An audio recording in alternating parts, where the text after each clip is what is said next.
सभी को जय श्री कृष्णा। कामदा एकादशी व्रत।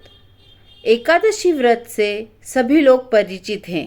प्रत्येक मास कृष्ण पक्ष और शुक्ल पक्ष में 2 बार एकादशी तिथि पड़ती है। पूरे साल में कुल 24 और अधिक मास होने पर 26 एकादशी पड़ती है। इसी में एक एकादशी चैत्र माह के शुक्ल पक्ष की एकादशी आती है, जिसे कामदा एकादशी कहा जाता है। इस बार यह एकादशी 1 अप्रैल को पड़ रही है। कामदा एकादशी के दिन प्रातःकाल स्नान आदि करके घर के पूजा स्थल को साफ स्वच्छ करके व्रत का संकल्प लेना चाहिए।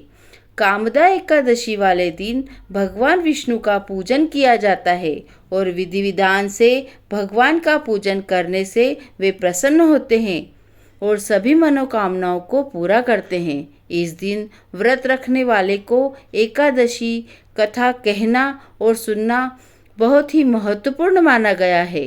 पुराणों में इस बात का भी उल्लेख है कि बिना व्रत कथा कहे सुने यह व्रत संपूर्ण नहीं माना जाता है। आइए सुनते हैं कामदा एकादशी व्रत कथा। एक बार धर्मराज युधिष्ठिर कहने लगे, हे भगवान, मैं आपको कोटि कोटि नमन करता हूँ और अब आप कृपा करके हमें चैत्र शुक्ल एकादशी का नाम तथा उसका महत्व बताइए। श्री कृष्ण कहने लगे, हे धर्मराज, यही प्रश्न एक समय राजा दिलीप ने गुरु वशिष्ठ जी से किया था। जो समाधान उन्होंने किया वो सब मैं तुमसे कहता हूँ। प्राचीन काल में भोगीपुर नामक एक नगर था।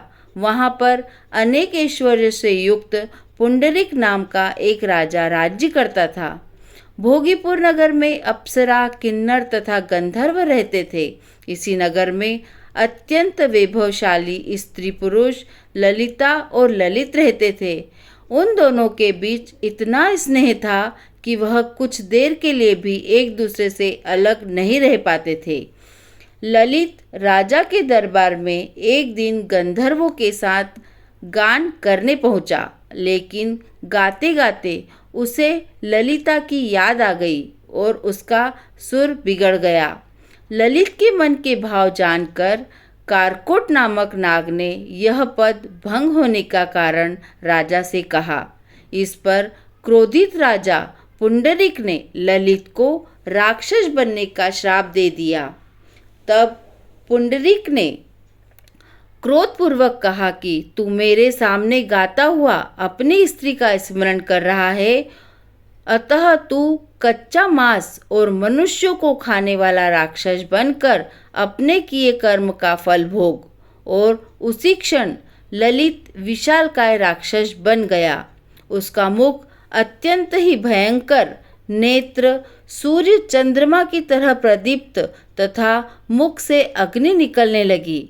उसकी नाक पर्वत की कंदरा के समान विशाल हो गई। गर्दन पर्वत के समान लगने लगी। सिर के बाल पर्वतों पर खड़े वृक्षों के समान लगने लगे तथा भुजाएं अत्यंत ही लंबी हो गई। कुल मिलाकर उसका शरीर 8 योजन के विस्तार में हो गया। जब उसकी प्रियतमा ललिता को यह वृत्तांत मालूम हुआ तो उसे अत्यंत ही दुख हुआ और वह अपने पति के उद्धार का यत्न सोचने लगी। वह राक्षस अनेक प्रकार के घोर दुख सहता हुआ घने वनों में रहने लगा और उसकी स्त्री उसके पीछे पीछे जाती और विलाप करती रहती। एक बार ललिता अपने पति के पीछे घूमती घूमती विंध्याचल पर्वत पर पहुंच गई, जहां पर श्रृंगी ऋषि का आश्रम था।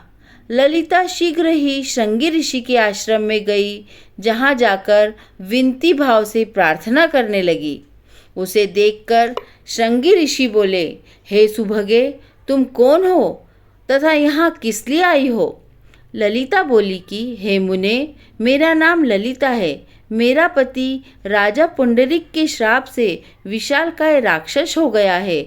इसका मुझे महान दुख है। उसके उद्धार का मुझे कोई उपाय बतलाइए। श्रृंगी ऋषि बोले, हे गंधर्व कन्या, अब चैत्र शुक्ल एकादशी आने वाली है, जिसका नाम कामदा एकादशी है।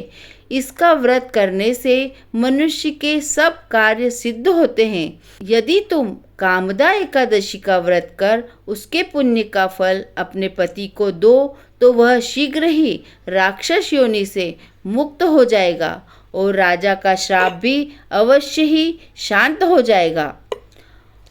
मुनि की यह बात सुनकर ललिता ने चैत्र शुक्ल एकादशी व्रत करना शुरू किया।